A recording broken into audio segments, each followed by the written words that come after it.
everyone. Today we are celebrating Kargil Vijay Divas. It is celebrated on 26 July of every year. ये देश है अलबेलों का, ये देश है अलबेलों का, मतवाले यहाँ रहते हैं, मतवाले यहाँ रहते हैं। जो मिट जाए तिरंगे पर, जो मिट जाए तिरंगे पर, वो उजियाले यहाँ रहते हैं, वो उजियाले यहाँ रहते हैं। एक हामी है जो देश को मुल्क कहते हैं, जो देश को मुल्क कहते हैं। आज की सुबह कुछ रंग है, क्योंकि कल की रात किसी जवान ने अपना लहू सूरज के माथे मल दिया था। 26 जुलाई 1999 का दिन आज भी इतिहास के पन्नों में दर्ज है। 26 जुलाई को हम कारगिल विजय दिवस के रूप में मनाते हैं। कारगिल विजय दिवस को देश का स्वर्णिम दिवस भी कहा जाता है। मई 1999 को पाकिस्तानी सैनिकों द्वारा जम्मू कश्मीर में घुसपैठ की गई थी। जब ये बात भारतीय सैनिकों को पता चली तो उन्होंने पाकिस्तान के खिलाफ कारगिल युद्ध शुरू कर दिया।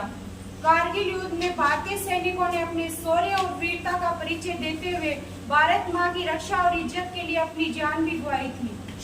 अंत में 26 जुलाई 1999 को भारतीय सैनिकों ने पाकिस्तानी सैनिकों को हराकर विजय प्राप्त की थी।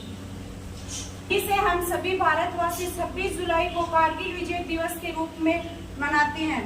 इस दिन भारत के प्रधानमंत्री द्वारा भी कारगिल विजय दिवस में शहीद हुए सैनिकों को श्रद्धांजलि दी जाती है। हम अपनी जान देकर तिरंगे की शान रखी थी, अपनी जान देकर तिरंगे की शान रखी थी। हाथों में बंदूक उठाकर भारत माँ की रक्षा की थी, हाथों में बंदूक उठाकर भारत माँ की रक्षा की थी। पाकिस्तानी सेना को किया परास्त, मुंह पे लगाम लगाई थी। कारगिल युद्ध में जीतकर भारत ने एक नई इतिहास रचाई थी। कारगिल युद्ध में विजय प्राप्त कर भारत ने एक नई इतिहास रचाई थी। गोलियों से लड़े थे वो जवान, गोलियों से लड़े थे वो जवान, लहू की नदियां बहाई थी। उन जवानों को मेरा सत नमन, उन जवानों को मेरा सत नमन, जिन्होंने अपनी जान गंवाई थी, जिन्होंने अपनी जान गंवाई थी। शहीद होकर भी उन्होंने अपने देश की शान रखी थी, शहीद होकर भी उन्होंने अपने देश की शान रखी थी। जय हिंद, वंदे मातरम।